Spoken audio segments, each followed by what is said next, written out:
อยู่ใส่มันเที่ยวเข้าไปใกล้ๆระบักนี่นะนั่นแหละสติเด้อสติเด้อทางราชวงศ์เฮาก็ได้ให้มีสติอย่าให้เขาเข้ามาใกล้เด้ออาหารการกินให้ระมัดระวังในเด้อถูสุริวงศ์กับถูท่าญาน่ะระวังในเด้อให้ระมัดระวังเรื่องการกินเด้อเขาเข้ามาถึงเฮาน่ะอย่าที่ว่าคนลาวนี่มันหน้าไว้หลังหลอกเด้อเห็นบ่บุญถึงสวัสดิ์ไพพานยืนเพแว่อยู่หั่นน่ะบุญถึงเป็นไผมันเป็นคนทองรุ่นแล้วมันเป็นคนของไผเป็นคนบักเขียดขาคำมันเคยอ้ายเคยน้องกับบักเขียดขาคำบักท้องสิงห์ธรรมวงศ์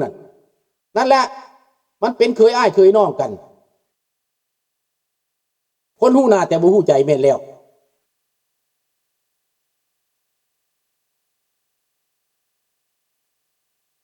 ดังนั้นความสามัคคีของคนลาวนอกเฮานี้ต้องเหมือนเดิมต้องเข้มแข็งต้องไปตามหลักการต้องไปตามกฎหมายเฮาต้องเดินตามกฎหมายเฮาจังชนะเขายืนยุดอยู่ในความยุติธรรมความถูกต้องยืนยัดอยู่ในหลักการยืนยัดอยู่ในศีลธรรมเฮาจังชนะเขาได้เอาจังซี่ละลูกหลานพี่น้องทุกคนเนาะมื้อนี้ขออำลาพระจากก่อนเด้อเพราะว่าสิได้พาลูกหลานไปบาร์บีคิวไปอาบน้ำปิซินก่อนเนาะ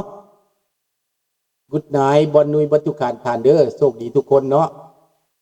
บายบายราตรีสวัสดิ์